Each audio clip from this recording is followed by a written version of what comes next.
Om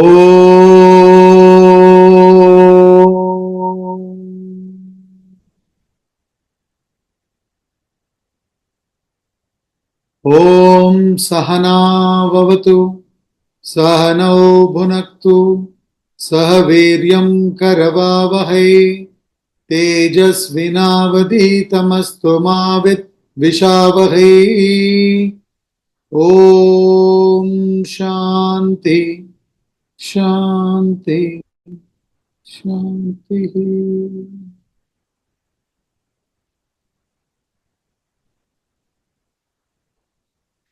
Today we shall chant chapter 2 of Srimad Bhagavad Gita, verses 68 to 72. Tasmadhyasya mahabaho nigruhitani sarvashah indriyani indriyartibhyah tasya prajna pratishtita yanisha sarvabhutanam tasyam jagarti samyami yasyam jagrati bhutani sa nisha pashyato munehe apuryamānamacala pratishtam samudramāpa pravishanti yadvat tadvat kāmayam pravishanti sarve sashanti māpnoti na kāmakāmi vihaya kāman yas sarvan pumam sharati nispruhaha nirmamo nirahankaraha sashantimadhigacchati yesha brahmi stithih partha nainam prapya vimuhyati sthitva syamantakaalepi brahmanirvanamricchati. We are now doing the Sthita Prajna portion in chapter 2 of Srimad Bhagavad Gita. Sthita Prajna means a perfect human being, a person with steady wisdom. That's what Sthita Prajna means. Nyaha means one who knows. Prajna means one who knows well. And Sthita Prajna means one who knows well all the time, 24/7, 365 days. Steadily, his wisdom is established 24/7, 365 days. In Atma. That person is one who is enlightened. That's what Sthita Prajna means. So Arjuna is asking Sri Krishna to describe a perfect human being in shloka number 54. And 55, 56, 57, 58, Sri Krishna talks about a perfect human being.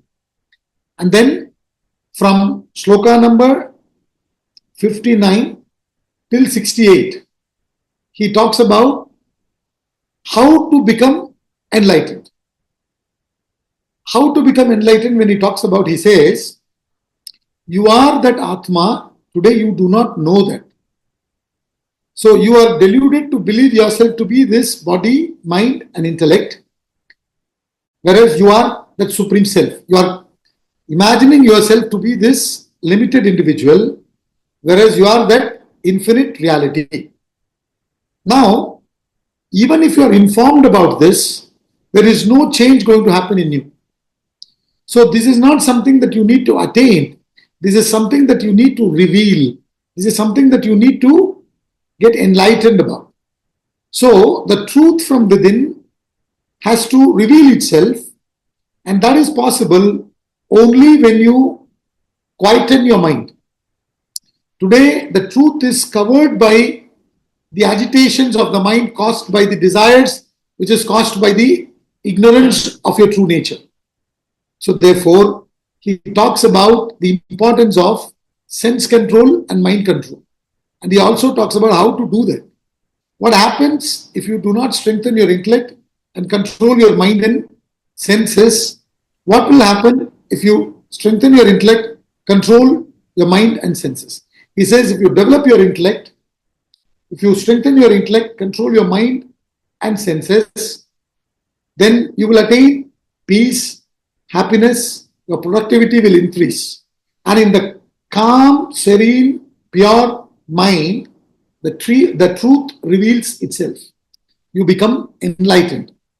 So in 68, he gave a concluding shloka with reference to the sadhana and the importance of sense control, mind control, and strengthening the intellect. He brings about a certain conclusion in shloka number 68. He says, Tasmat yasya mahabaho nigruhitani sarvashaha indriyan indriyartebhyaha tasya pragya pratishtita. Therefore, O Mahabaho, O mighty armed Arjuna, his wisdom is established whose senses are completely restrained from the sense objects. So once you have gained total control over your senses, and when we say senses, it means the mind as well. So when you have got total control over your senses and mind, and you have achieved a perfect balance and quietude, you bring your mind to 100% sattva, then the self reveals itself. You gain the knowledge of the self. Gain the knowledge of the self in the sense you realize that you are Atma, though you have been imagining yourself to be this individual. And this is the verse where he says, therefore you have to bring about control over your senses and mind to become enlightened. Without sense control, mind control, people are indulging in meditation. Please understand, meditation is the final gateway to liberation. Before meditation, we need to do sense control, mind control, bring our, we have to bring ourselves to cleansing of vasanas. We have to cleanse our vasanas, purify ourselves, chitta shuddhi, and then we have to get into chitta ekagrata meditation and then realize this. Then from 69 onwards till 72, the last 4 shlokas, he again talks about sthita prajna. So in 69 he said, comparing to an ordinary person who is ignorant, he compares a perfect soul to an ignorant person and says, what is night for the man of perfection is day for ignorant people. And what is day for man of perfection is night for ignorant people. Ulta. Yanisha sarva bhutanam tasyam jagrati samyami yasyam jagrati bhutani sanisha pashyato munehe. That which is night to all beings, therein the self-controlled one keeps awake. That in which beings are awake is night to the sage who sees. So we explained saying that a self-realized soul is experiencing Advaita, non-dual, one homogeneous consciousness, reality, whereas we are experiencing duality and plurality. Our experience is Dvaita, his experience is Advaita. That which is night to all beings, meaning that in which everybody is ignorant, therein the self-controlled one keeps awake. That in which everybody is ignorant, meaning where are they ignorant? They are ignorant about the Atma. They are ignorant about the self. And where are they awake? They are all awake in the body, the mind and intellect. You understand? So their world is the body, their world is the mind, their world is the intellect. They do everything to own and only protect the body, mind and intellect. Their life is purely survival. Because they do not know anything beyond the body, beyond the mind, beyond the intellect. And in the case of a Mahatma, enlightened person, he is awake to the consciousness within. He identifies with the consciousness within. And for that person, he is not the body, he is not the mind, he is not the intellect. He is the consciousness. A completely different perception. The more you think yourself to be limited, the more this world will affect you. The more you realize that you are that infinite reality, the finite world cannot affect you whatsoever. So he says that that which is night to all beings, therein the self-controlled one keeps awake. That in which beings are awake is night to the sage who sees. So we are seeing this world, the pluralistic world, that is not existing for Mahatma, because he understands that it is that consciousness that is now manifested itself as this world. So we have discussed this example of rope and snake. What is lying on the ground is rope, and one who doesn't see the rope as a rope is seeing the rope as a snake. Where there is rope, he's seeing snake. And when you see the rope, then for you the snake doesn't exist. Similarly, where there is consciousness, we are seeing the world because of our mind. Because of our mind. Now, the mind is coming in between and projecting the world. Now, when we go to sleep, when we are in deep sleep, there is no mind, there is no world. The moment we come to dream or waking state, the mind comes, along with it the world comes. So mind is nothing but thoughts, and the thought flow is mind. So when we reduce our thought flow, the quantity and the intensity and everything, then slowly, when the mind is made absolutely quiet, the self reveals itself. When you see the self, there is no world existing for the person who is seeing the self. That's all he's saying. Also, from another practical point of view, when we see this particular shloka, even during waking state, we are all asleep. We are all moving about in this world like zombies, chasing our desires, not knowing what really is the purpose of life. You understand? Whereas a Mahatma is even awake during sleep, not just in waking state. A Mahatma is not chasing the desires. A Mahatma is completely paripurna, fulfilled. Therefore, there is nothing lacking in him or her to be chasing. So, out of fullness, the person acts. Out of fullness, the person acts. So, when you fill the water completely up to the brim of a vessel, you find that the water overflows sometimes. Like that, being completely filled from within, out of joy, actions come out as an expression in a Mahatma. Whereas in our case, the actions are propelled by desire, chasing certain objects to fulfill a lack within. You understand? It's a completely different world altogether. So even during waking state, we are all moving about like zombies. In the sense, sleepwalkers. We are asleep even in daytime. Whereas Mahatma is completely awake during daytime, and not only during daytime, even at night, that person's awareness of the self is retained, for which we gave the example of a pregnant woman. The lady is pregnant, she's carrying, even during sleep, she's aware about that fact. So even when she turns carefully. You understand? Like that, a Mahatma is aware of the self even during sleep. All this we discussed when we did 69. And in 70, it's another interesting shloka. He compares the Mahatma self-realized soul to ocean. Apurya manam achala pratishtam samudram apa pravishanti yadvat tadvat kamayam pravishanti sarve sashanti mapnoti na kama kami. As the waters enter the ocean, which filled from all sides remains undisturbed, likewise he in whom all objects of enjoyment enter attains peace, not the desirer of objects. Kama kami. Kama kami means desirer of objects, ignorant person.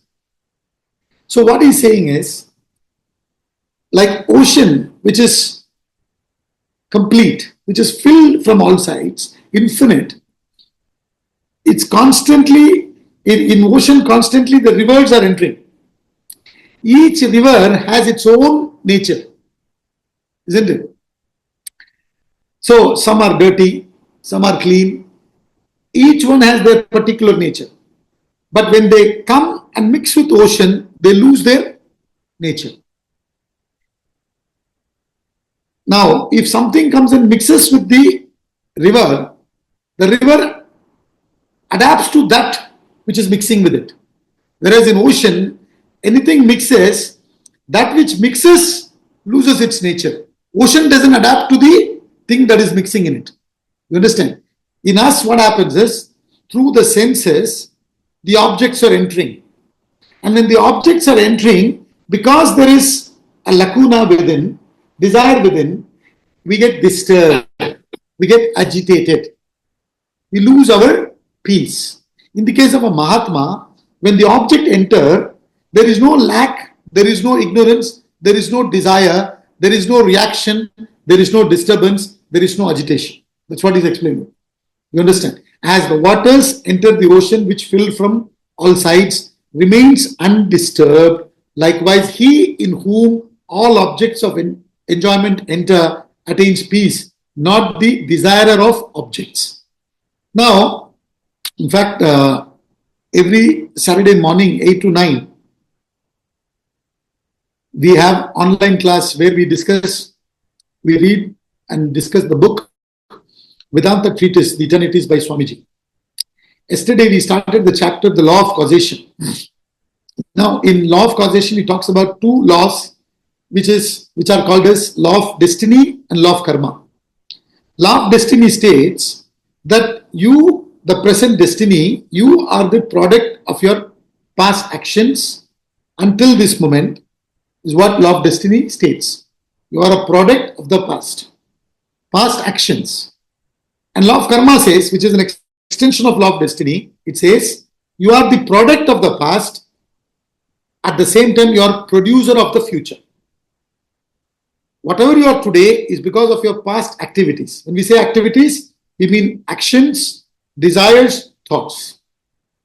You are the result of all this, of your own thoughts, actions, desires. Now, from today, if you put in proper actions, right action, you can change your direction in future. This is what Law of Karma says. Now, when we understand this, when we have reflected upon this law, and we have observed it in our life and others' life, and we become totally convinced about it, what will happen to us? Due to certain karmas, which we may not remember, what we did in the past. What we did few years ago, we don't remember.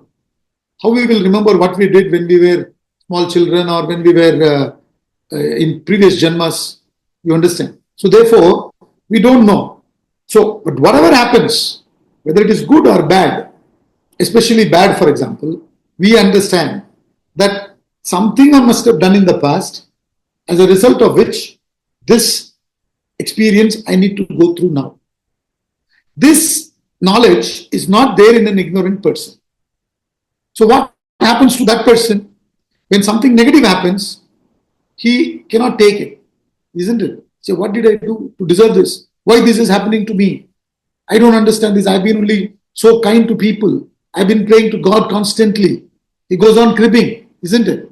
So that person, the experience is happening and that person is disturbed. Whereas a person who has understood this law functioning, experience is happening but not disturbed. Are you with me? He's able to be calm, accepting whatever is happening.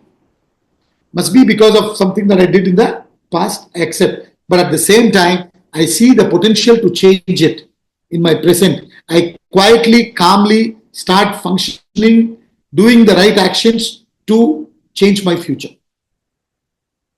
So, I'm only giving this example to make you understand the shloka even better. Simply by understanding the law, you become undisturbed to whatever experiences you may be going through. You understand? What will happen if you are established in knowledge? When you are totally established in knowledge, even for a Mahatma, due to past karma, many things can happen. For example, a certain disease maybe. Swami Ramakrishna Paramahamsa went through certain disease. Swami Ramana Maharishi had to go through an operation. I think he had carbuncle or something. So, some past karma is there.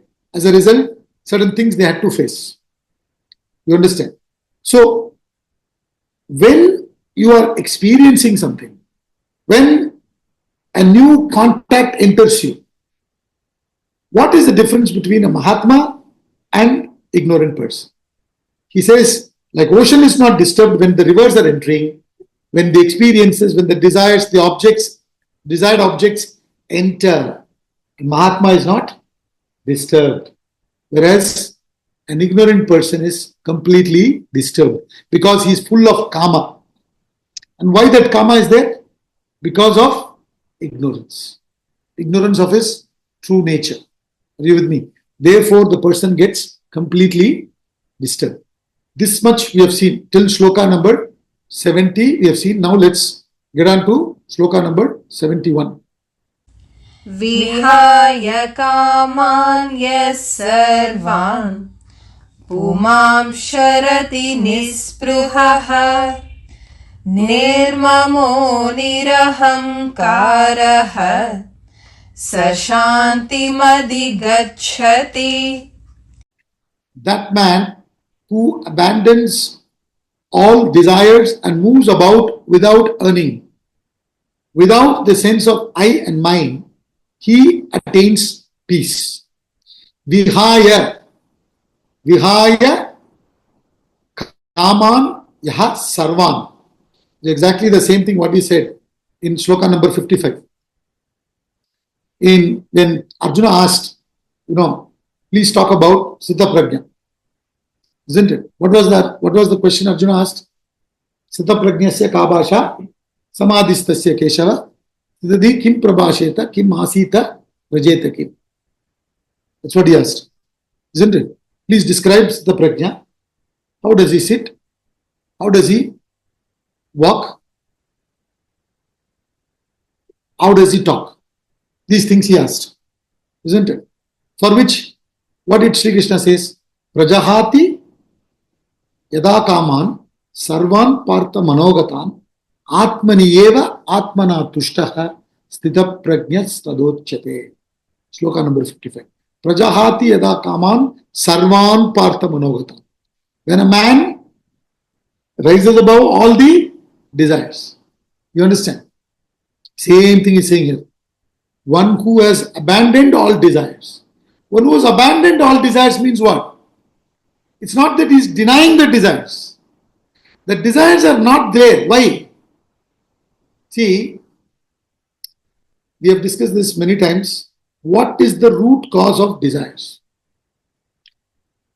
When you are actually the infinite reality, the truth, paripurna, complete, and you do not know that, due to ignorance of this fact, you feel a sense of lack. Of course, it's imaginary, but you have a sense of lack, that you are limited.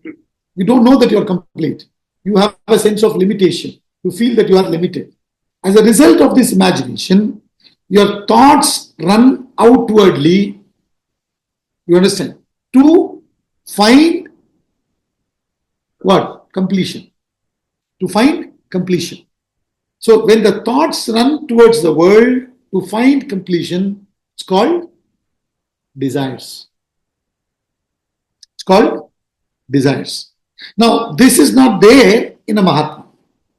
Because the Mahatma has realized the self, has come to know that he is essentially infinite. As a result, he has abandoned desires. Now, when we say abandoned desires, we think he has abandoned actions. No. So he immediately says he moves about without yearning, craving. And why he moves about? I explained this to you. See, we have given few examples in the past. You have to recollect those examples. For example, when you are walking on the road, in front of you, you're about to cross the road, you are waiting on the side of the road, and there is somebody else waiting next to you. But that person is talking on the phone. You understand? And suddenly something from his pocket falls down. Right? Now, he hasn't seen it because he's busy talking on the phone.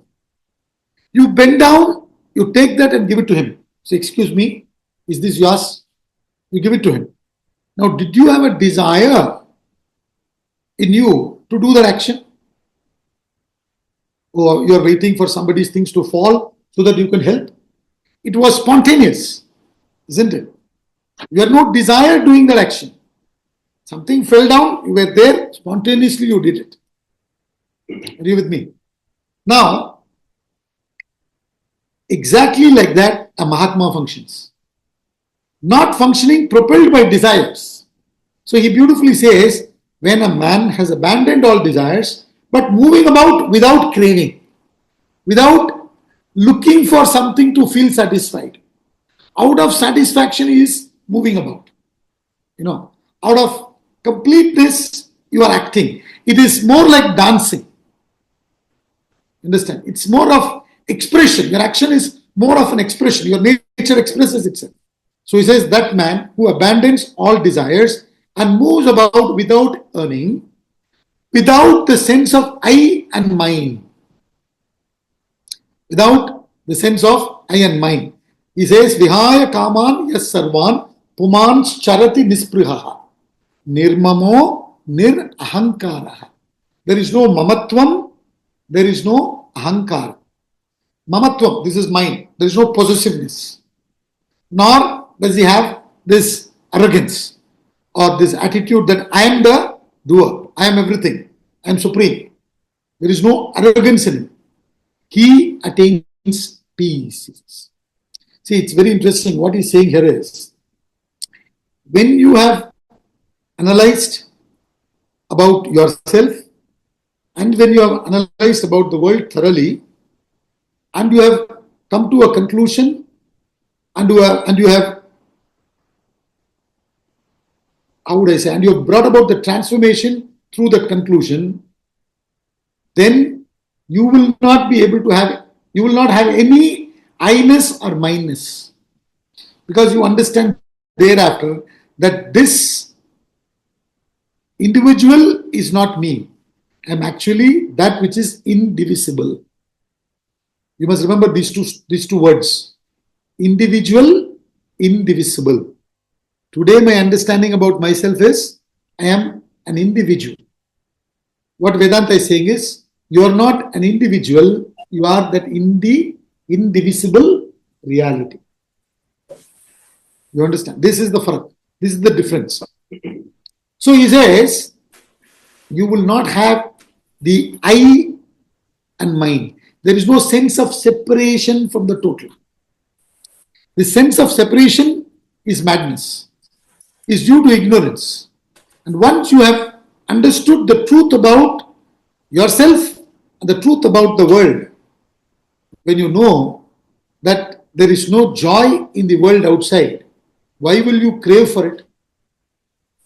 You will only contact it for transactional purpose. You will thereafter not be contacting it for fulfillment. There's a total difference between the two, isn't it? A person who is running after the world looking for fulfillment and a person who contacts the world out of transactional reason. I had to contact it for some transactional purpose. Other than that, I have no interest in it. Are you with me? So this is what he's explaining here. He says, therefore, a person who's reached the highest, he has absolutely no desires whatsoever, because two things. One is, he's understood the nature about himself, and he's also understood the true nature of the world. My nature is infinite, and the nature of the world is finite, changing, fleeting. In the changing, fleeting world, transitory world, there is no happiness whatsoever. Once this understanding is clear in you, thereafter you will not run after the world for fulfillment. You will thereafter be moving about in the world out of fulfillment for transactional purpose. That's all he's saying. With no sense of I, with no sense of mine. What is here is everybody's. And who is everyone? That one Atma. You understand? Here there is nothing that is mine. There is no sense of possessiveness. I am not owning anything here. I did not bring anything. Many times people ask me, sir, I've read this gist of Bhagavad Gita. In many places, they give this gist of Bhagavad Gita. What did you bring? You brought nothing. You are taking back nothing. Which shloka is talking about it? No, there is no shloka directly talking about it. But it's a gist. That's what they're explaining. So the moment you understand this, your mindness will go. There is another name for Lord Shiva. It's called Aniketa. It's also one of the qualities presented in the Gita for a perfect soul. Aniketa means homeless. Homeless means what? Everything is my home. Understand? There is nothing that is particularly my home. This entire universe is my home. That is what Isavasya Upanishad is saying. Isavasyam idam sarvam yatkincha jagatyam jagat tena tyaktena bujjita magrida kasya sudam. Isavasyam idam sarvam. Lord resides in everything. Everything is nothing but that divinity. If you take the pot example, all the parts are nothing but clay. Why would clay say only this pot is mine or that pot is mine? Everything is me. So once that I-ness is, the small I-ness is dissolved in the big I. You understand? When the small I is dissolved in the big I, thereafter there can be no doership or possessiveness. And the cause of all our suffering in life is possessiveness. The day you drop your possessiveness, you enjoy. Why you are not enjoying what you have acquired? Because of your possessiveness. Because of your possessiveness, you don't enjoy anything that you have acquired. Vedanta says, the day you drop your possessiveness, you begin to enjoy that. So he says, therefore, that person who's dropped the I and mine, this is mine, that is yours. There's no boundary. When there's no boundary, where is the question of mine and yours? See, once upon a time, there was West Germany, East Germany. Isn't it? Then they broke the wall, Berlin Wall. Now it's become one Germany. Now there's no East Germany, West Germany. East, West has fallen. There's only Germany remaining. So these differences are there in our head.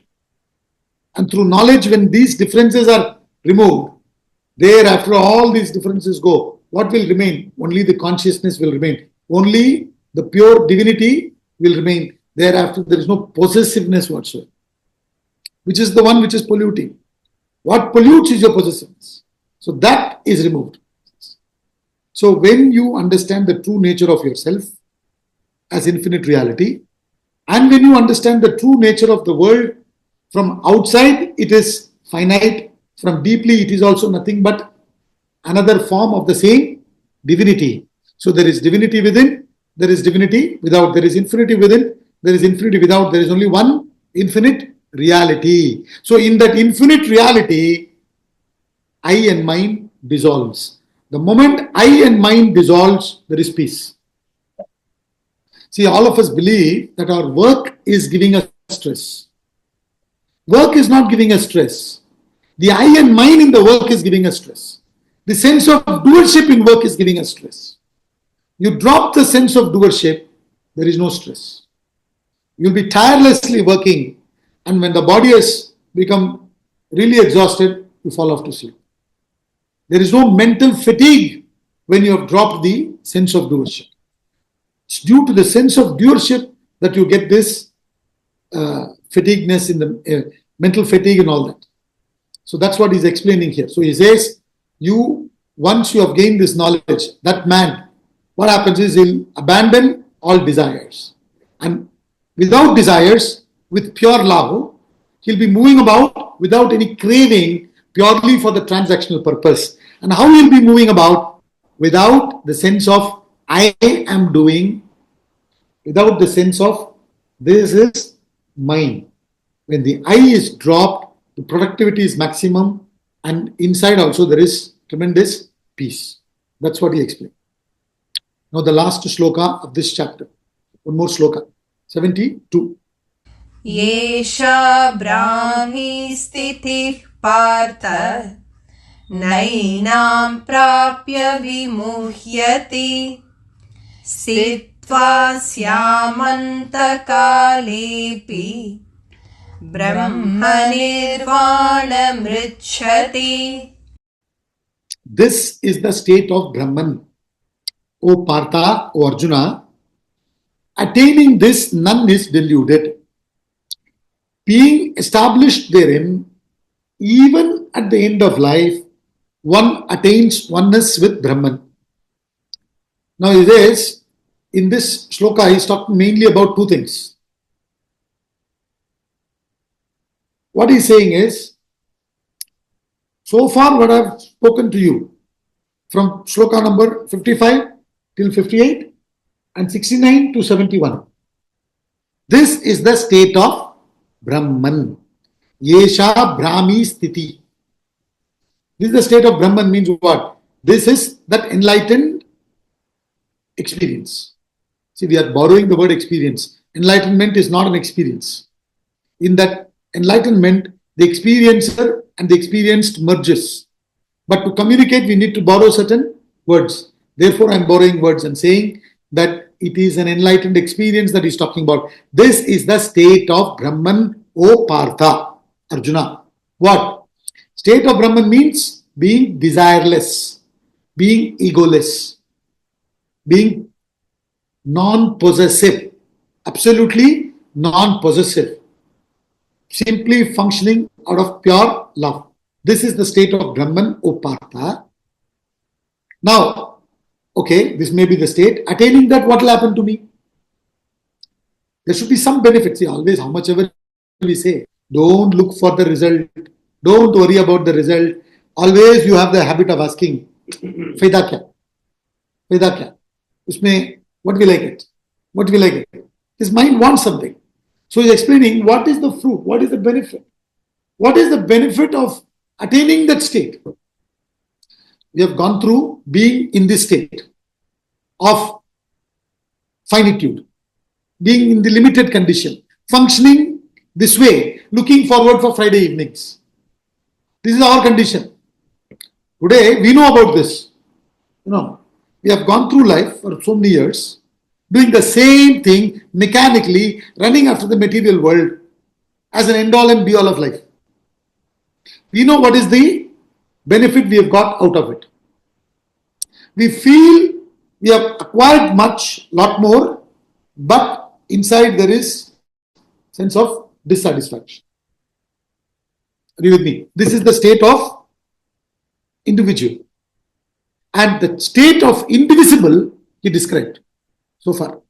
So in comparison, that is something superior. Attaining that, what will happen? He says, your delusion will be gone. Yesha Brahmi Sthiti Partha. Beautifully he says, Na enam prapya vimuyati. Means thereafter your delusion is completely gone. You will not thereafter be in this delusion again. You will not thereafter do things mechanically. It's not possible. Once you have tasted the Supreme, why will you taste the mundane? When you have tasted the sublime, why would you be interested in the mundane? You understand? You will not be. So that's what he's saying. Attaining this, none is deluded again. What is delusion? What is delusion?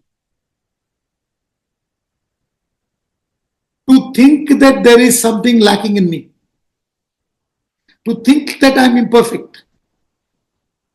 And run after perfection. And there is no perfection in the outside world is all that he is discussing here. And we continue being in this delusion, trying to find perfection in the outside world, trying to add 1 plus 1 plus 1 and achieve infinity. Trying to achieve 1 plus 1 plus 1 plus 1, we will never be able to achieve infinity. Instead, we have to gain the knowledge and remove this delusion. Then we realize that we are already infinite. That's all he's saying. That delusion will be gone. Attaining this, none is deluded thereafter. Thereafter, you will not be acting for fulfillment. That delusion will be gone. Thereafter, see, later on he'll explain all these things in much more in detail. Today, we are thinking that, we are born in this world. When I consider myself as this individual, what is my understanding about me? I'm born on so and so date. When you fill a form, they ask date of birth, name, parents' name, date of birth, place of birth, isn't it? And you write the place of birth, and the place of birth is in India somewhere, and it is in the world. So what is your understanding? You are today understanding that you are in this world. This is the delusion. Vedanta says, you are not in this world. The world is in you. The world is in you. It's a complete different perception, isn't it? And this perception matters. Please remember this. How you perceive matters. It's very, very important. I've given you another example for this. When a person was traveling in a metro abroad, in some Western country, he was traveling in a metro. Very quietly, everybody was going on, reading newspaper, no sound whatsoever, no noise. Suddenly, in a particular station, a man entered with two of his children. So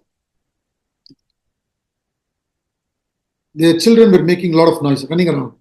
So they were disturbed. So one fellow asked, hey, are they your kids? Can you not tell them to keep quiet? He said, yes, I'm thinking to tell them. How to tell, I don't know. Why? Because we are going for their mother's funeral. Immediately that man said, no, let them be. Don't tell them anything. Let them make noise, no problem. Nothing has changed. They are continuing to make noise, but it's not disturbing him. What has changed? Perception has changed. This perception about ourselves today, that we are this finite, born in this world, is delusion. And what is the perception Vedanta is giving? It is telling you that the world is in you. When you are in deep sleep, there is no world. What is there? Only the consciousness is there. The I in its pure form is there. The I, which is infinite with no limitations, is existing. That alone is existing. And the moment you wake up, the mind has come. Along with the mind, the pure I expressing through the mind. It's like through the small window, you're trying to see the world. The frame will limit your vision, isn't it? You're seeing through the world. Seeing through the frame of the window. So obviously, what you will see will be limited. This is exactly what he's saying. Through the mind, you are seeing. Therefore, you've got a world there. So actually, you are not born in the world is born in you. It's a completely different perception. And when your perception changes, everything changes. Many people in this country believe that they are slaves to the Britishers. But few inspired souls, thinking souls, they told us, listen, they have come to take from us. We are the givers. They are taking from us. We are the boss. We are not slaves. The moment their perception changed, influenced by these thinkers, these freedom fighters, when everybody's thinking changes, the world changes. You get a liberated India, free India. Everything happens in your thoughts. Please understand this. So that's what he's saying. In this state, you will not be deluded thereafter. You will not be thereafter be working for money. Your life will not be there for sale anymore. Today what is happening is, we have put ourselves on sale. That's the worst thing that could have happened to us. Isn't it? Isn't that delusion? Somehow we drag ourselves to work Monday to Friday, all the time looking forward for Friday. When will it come? When will it come? So that I can enjoy. Why? Why have you fallen to that state? Because you have not woken up to your reality. So he therefore says, once you reach that state, you will not be deluded thereafter. That is the highest benefit you can get. And then he says, even if you achieve this state at the end of life, even at the end of life, supposing you establish yourself in it, being established therein even at the end of life, because he knows you did not come to Bhagavad Gita class when you were young. You came to Bhagavad Gita class when you were 50, 60. So he says, listen, don't worry. Even now, if you strive, see, if you really understand the law of destiny and law of karma, you will understand this. It doesn't matter when you start. What matters is, are you consistently moving in that direction? Isn't it? What you are till now is because of your past. Whatever has happened is happened. Forget about it. Don't bother. You cannot change it. You cannot go back and change it. But you have the potential to change it now, right now, here, by taking the right action. So he says, even if you have delayed and you have taken up this sadhana to quieten the mind and reveal the truth, it's worth it, he says. Even being established therein, even at the end of life, one attains oneness with Brahman. Meaning, there also, the fact that you are moving in that direction. See, incidentally, on Wednesdays evening, 6 to 7, we have another Gita class where we are doing 14th chapter, Gunatraya Vibhaga Yoga. There we just discussed, at the end of life, if a person dies predominated by sattva, what happens to him? At the end of life, if the person dies predominated by rajas and tamas, what happens? You know, it's very interesting. So if you still have certain vasanas, especially you are dying with sattva, he says, you'll be given the environment which will be conducive for you to put in the effort and realize the self in the next janma. So there is no loss. But if in this janma itself, you've realized, while living, what is called as, Jivan Mukti. This state, when you realize the self, while you are alive, is called Jivan Mukti. Meaning, while alive, you have become one with the truth, enlightened. So he says, it's worth it. You become one with Brahman. And having become one with Brahman, you exhaust your prarabdhas thereafter. There is no more sanchita vasana for you. Once the prarabdha is also exhausted, you die. And once you exhaust all the prarabdhas and then you die, thereafter there is no more rebirth. That's what he's saying. One attains oneness with Brahman. There's a second point he's saying. First one is, you will not be deluded again. You thereafter cannot be fallen into this limited condition at all, whatsoever. Like I said, you cannot allow your life to be mortgaged. Out of your freedom and free will, you will be moving about in this world. Not looking forward to bring about some inner satisfaction. You will not thereafter be moving about like a beggar. It doesn't really matter what you do. You may be continuing to do the same thing. If you were earlier, a street vendor, after enlightenment, you may continue being a street vendor. But earlier, you were dependent on it. Now you are not dependent on it. Swamiji gives another example in the Vedanta treatise. There's a man sitting on the branch of a tree, and the branch is not able to take his weight. It's about to break, and there's a river flowing the side of the tree, and there's a crocodile in the river waiting for this fellow to fall. Right? And it's already dark. He cannot get down. A lot of wild animals in that area. So he has to be on the tree. But the tree branch is about to break. And what is the condition of his mind in such a situation? He'll be terribly disturbed because he's dependent. Whereas on the same branch, there's a bird perched on that branch. Now what is happening to the bird? Is it disturbed? Not at all disturbed. Why? The bird has wings. The bird can beautifully take off, isn't it? Because it has wings. Similarly, if you have this knowledge, if you have this enlightenment, you will be flying. You will never be selling yourself. You can be an ordinary vendor, you can be a CEO of a big organization. Doesn't really matter because the inside has changed. You are doing it joyfully. That is what is important. That's what he says. Esha Brahmi Sthitipa. This is the state of Brahman. In that state, you will not be deluded and you will not fall again to delusion whatsoever. So many emperors promising many things, try to get a teacher back to their place. In fact, there's a story where Alexander the Great, after conquering, when he was going back, in fact, when he came to conquer the world, he asked his teacher apparently, what is that I can get for you when I come back? He apparently said, get me one guru, get me one teacher. He wanted him to probably learn a lesson. So he said, get back. When you get back, please bring a guru. So Alexander the Great tried to take a guru with him. The guru refused. He said, I am very happy here. So he failed. He couldn't take. Wherever you are, you can find happiness. If you don't find happiness now, you can never find happiness ever. Happiness is in the journey. Happiness is in the pursuit, not in the destination. Happiness is here. I can happily move about when I realize this truth. Without every minute I'm cribbing something or the other. There's this very, very nice movie, Pursuit of Happiness. Fascinating movie.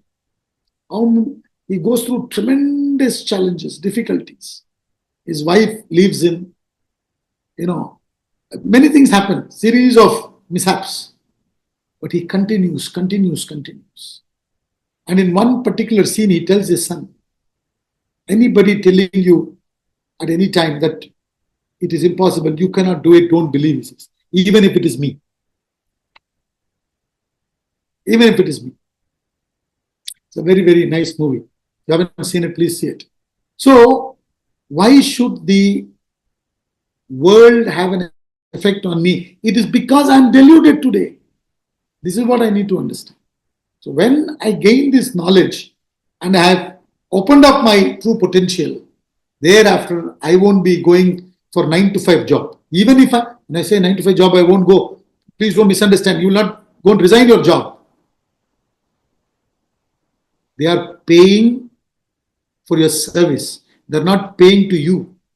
You have not mortgaged yourself to say, yes, sir, no, sir, 3 bags full, sir. You understand? So that is the spirit I'm talking about. You may continue doing the work cheerfully. Your cheer will be yours. It will not be taken away. That's what he's saying. That is the state of Brahman. You will be completely undeluded. You will never be deluded again. And even if you achieve that end of life, it's worth it. Even if you did not begin studying, putting in effort to gain that state when you were young, doesn't matter. Better late than never. But once you have merged with that consciousness, you will be established in it. It will not be taken away from you. Om Tat Sat Iti Srimad Bhagavad Gita Upanishatsu Brahma Vidyayam Yoga Shastre Shri Krishna Arjuna Samvade Sankhya Yogo Nama Dvitiyodhyayaha. So what this few lines are saying is, we have come to the conclusion. So it says Om Tat Sat. Om represents the truth, the pure consciousness that pervades the 3 states of consciousness, the waking, dream, deep sleep. And that is the pure consciousness, and that is everything. Tat Sat. That is real. And that is what Srimad Bhagavad Gita is talking about. So he says Srimad Bhagavad Gita Upanishatsu. Because Srimad Bhagavad Gita is the summary of the Upanishads. Srimad Bhagavad Gita Upanishatsu. And what is the prime message in the Bhagavad Gita and Upanishad? Brahma Vidyayam Yoga Shastre. It talks about Brahma Vidya and Yoga Shastra, practice. How talks about the highest Brahman and how to realize and become one. How to unite with it. Yoga Shastra. And it is in the form of what? Samvada. Shri Krishna Arjuna Samvade means it is in the form of a conversation between Shri Krishna and Arjuna. And in that conversation, we have studied what? Sankhya Yoga. That is the second chapter's title. Sankhya Yogo Nama Dvitiyo Dhyayaha. We have gone through the second chapter. Now, have we really gone through the second chapter? We have gone through the second chapter, means we have studied once. But the second chapter has not really gone into us. So, Swami Chinmandaji started this tradition by saying, let's chant shloka number 1. Sanjaya Uvacha, Sanjaya Uvacha, Tam Tata Kripaya Vishtam, Tam Tata Kripaya Vishtam, Ashrupurna Kulekshanam, Ashrupurna Kulekshanam, Vishidantamidam Vakyam, Vishidantamidam Vakyam, Uvacha Madhusudanaha, Uvacha Madhusudanaha. So, we have to remind ourselves that we have gone through the Gita, but the Gita has not gone through us. So, we must again and again study and reflect and gain the knowledge. Now, let's conclude the class.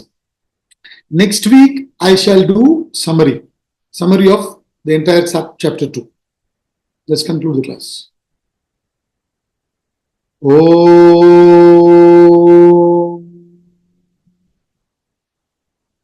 Om Purnamada Purnamidam Purnat Purnamudachyate Purnasya Purnamadaya Purnameva Vashishyate.